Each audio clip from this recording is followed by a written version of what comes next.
चुगलखोर पड़ोसन। क्या कर रहे हो? छत पे जाके अखबार पढ़ूंगा। बस यही करो।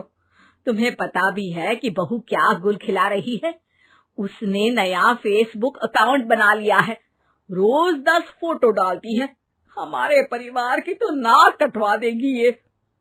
और तुमको ये बात कैसे पता चली? अरे पड़ोसन ने बताया। उसकी बहू भी फेसबुक पर है ना, तो उसको पता चल गया। हाँ हाँ, जैसे तुम तो बहुत भोली हो। पड़ोसन रोज सास को उसकी बहू के नाम पर भड़काती थी। आज तो आपकी बहू कह रही थी मुझसे आके कि आप दिन भर खाती रहती है, खा खा के घटोत्कच हो गई है। क्या? उसने मुझे घटोत्कच बोला? अरे वो खुद ना कटी सुपर्णखा है। आप कह रही हो तो सही होगा, लेकिन आप उसको बताना मत कि मैं ये सारी खबरें आपको देती हूँ। शाम को जब बहू पड़ोसन के पास जाती है, आज तो तेरी सास तुझे सुपर्णखा कह रही थी, कल ताड़का भी कह देगी।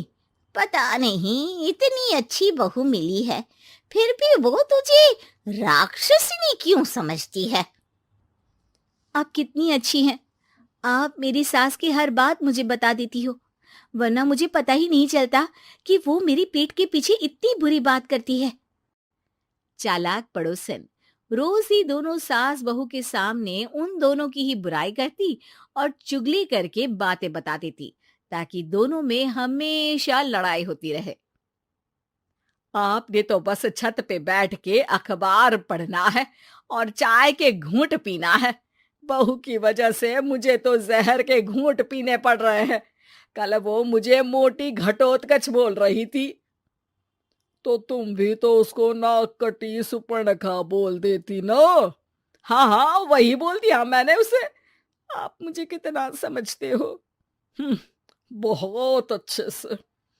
अब मुझे वो ये बात पड़ोसन ने बताई ना, वही तो है आपकी शुभ चिंतक। पर मैं इस बहू को ना सबक सिखा के ही रहूंगी। जरूर सिखाना चाहिए, पर आज तुम मेरे साथ शाम को छत पे बैठना, एक तरकीब बताऊंगा। बिल्कुल बिल्कुल, कितना ध्यान रखते हो जी आप मेरा। मैं ना सब ध्यान रखता हूँ। शाम को जब सास और ससुर छत पर बैठे होते हैं कि यहाँ खड़ी हो जाओ, यहाँ से ना तुमको पता चल जाएगा कि बहू की अगली चाल क्या है। अच्छा, कैसे? सवाल मत पूछो, जैसा कह रहा हूं वैसा करो। थोड़ी देर में ही छत पे बहू की आवाज आने लगती है। मेरी सास लायक ही नहीं है। मुझे पता होता तो सास बहू की भी कुंडली मिलवा लेती पहले ही। तेरी सास तो मुझे भी पसंद नहीं है। मेरे पास जब भी आती है तेरी बुराई करती रहती है। कभी सुपर्णखा कहती है, कभी हिडिंबा कह के कामचोर भी बोलती है। अरे कभी कभी तो चुगलखोर भी बोल देती है। काश आप जैसी होती मेरी सास।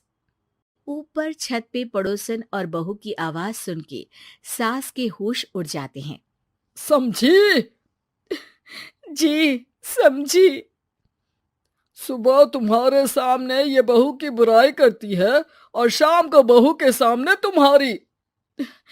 मतलब आप सिर्फ अखबार नहीं पढ़ते, सारी खबरें भी रखते हैं। अब तो इस पड़ोसन को भी सबक सिखाना पड़ेगा। शाम को सास बहू को जाके पड़ोसन की साजिश के बारे में बता देती है। हाँ, मुझे माफ कर दो माँ जी।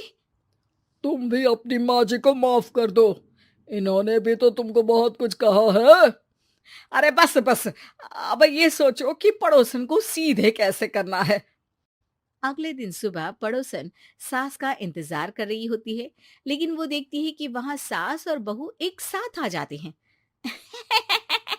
अरे अरे आज दोनों एक साथ। हाँ, सोचा कि बहू की पीठ पीछे बुराई करने से क्या फायदा, मुंह पे ही बोलती हूँ मैं। हाँ, मैंने भी सोचा आपको 2 बार मेहनत करनी पड़ती है, एक ही बार में काम खत्म कर लोगी। हैं? वो मैं आप लोगों को कैसे पता चला? क्योंकि ऊपर वाला सब देख रहा है। पड़ोसन ऊपर देखती है, वहां ससुर खड़े होकर हंस रहे होते हैं। अ, मतलब आप हमारी बातें सुन लेते थे? हाँ, सुन लेता था और मजे भी लेता था। आपको तो शकुनी होना चाहिए। क्या चाल खेली है आपने, एकदम सास बहू के सीरियल जैसी। तो बताओ पड़ोसन जी, मेरी बहू ने आपसे अब मेरे बारे में क्या बोला?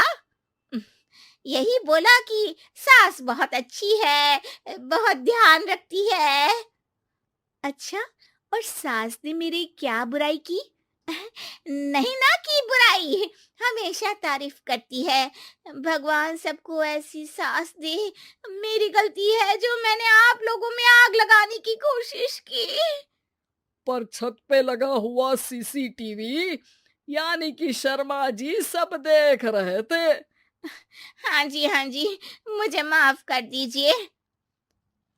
माफ क्या, आपको तो अब हम साफ ही कर देंगे अपने वालों की लिस्ट से। आज से आपकी और हमारी बात बंद, लेकिन बुराई जारी रहेगी। अब आपकी हरकत के बारे में पूरे मोहल्ले को बताना तो पड़ेगा ना आंटी जी।